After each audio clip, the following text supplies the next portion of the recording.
हरि कुमार जी, मेरा सीधा सा सवाल ये है कि आखिरकार हामिद अंसारी का कसूर क्या है? क्या नुसरत मिर्जा साहब के दावों को इस तरह से उस पर भरोसा करके इस तरह से एक सत्ताधारी दल अपने ही पूर्व उपराष्ट्रपति को संदेह के घेरे में लाता है, तो क्या ये ठीक है?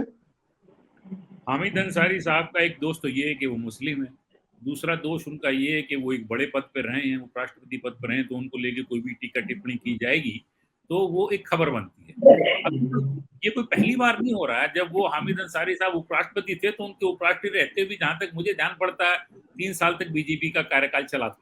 तो उस कार्यकाल के बीच में भी कई बार उनके ऊपर छीटाकशी होती थी, डायरेक्टली इनडायरेक्टली। अगर आपको ध्यान हो तो एक बार 26 जनवरी का प्रोग्राम था, ये उछाल दिया कि साहब उन्होंने खड़े होकर सैल्यूट नहीं कर रहे हैं। अब वो प्रोटोकॉल में नहीं होता है, जब 26 जनवरी की परेड होती है तो राष्ट्रपति सैल्यूट लेते हैं, लेकिन उस टाइम में उनका फोटो निकाला, फिर वो मिनिस्ट्री ऑफ डिफेंस ने क्लैरिफाई किया।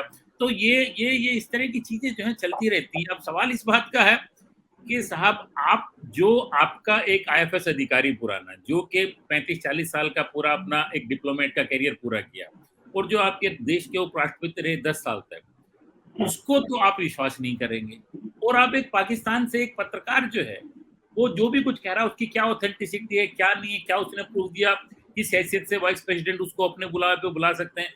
अब उनका जो खंडन आया है हामिद अंसारी साहब को, उसमें उन्होंने साफ लिखा है जो हामिद, अब जो भी उपराष्ट्रपति होता है उनकी एक पूरी प्रोटोकॉल होती है, उनसे कौन मिलेगा कौन नहीं जाएगा, वो किस प्रोग्राम में जाएंगे, कहाँ जाएंगे, क्या नहीं जाएंगे, मंच पे कौन बैठेगा, ये सारी की सारी प्रक्रिया जो है प्रोटोकॉल के तहत होती है।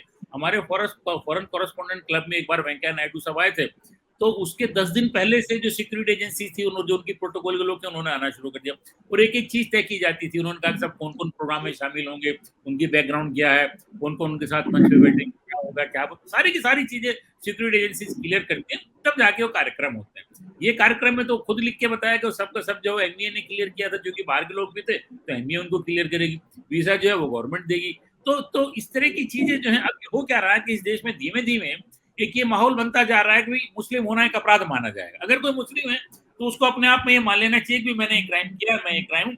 वो फॉर एग्जाम्पल हम आजकल हम लोग देख रहे हैं, कोर्ट में केसेस हैं, एक जर्नलिस्ट है, उसको बेचारे को यहाँ से वहां टांगे हुए हैं।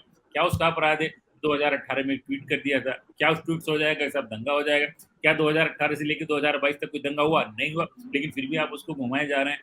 तो ये कोई नई बात नहीं है। और फिर एक चीज और भी है, आजकल ऐसे मौके तलाशे जाते हैं कि हिंदू मुस्लिम का जो पोलराइजेशन है वो बिना किसी दंगे के हो जाए, क्योंकि अब दंगे में ज्यादातर एक ही पार्टी की सरकारें तो जवाबदेही उनकी बनती है, भी दंगा क्यों हो गया।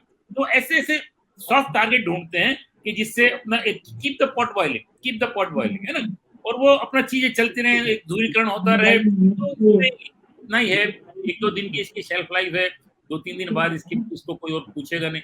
यही सब इसमें हमको तो नजर आता है।